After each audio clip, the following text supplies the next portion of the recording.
Yung magandang araw, tara magluto tayo ng sinigang na isda. Ito nga pala yung isda natin. Ito naman yung gulay natin. Meron tayong okra at saka kangkong dyan.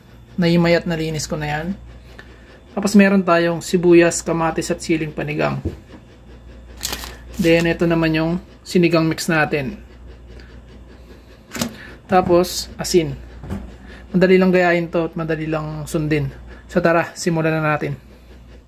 Mabilisa lang to mga idol. Maglagay lang tayo ng 1 litro ng tubig. Isunod natin yung kamatis at ang sibuyas. Then pakuluan lang natin.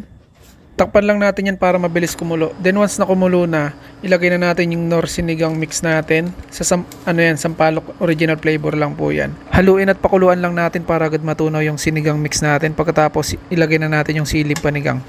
Pagkatapos isunod na natin yung mga gulay natin, yung kangkong at yung okra. Then lagyan na rin natin ng asin. Then pakuluan, once na kumulo na, ilagay na natin yung isda. Yung isda nga pala natin, 8 piraso lang yan. Hindi tayo nagluluto ng masyadong madami, baka kasi mapanisan tayo.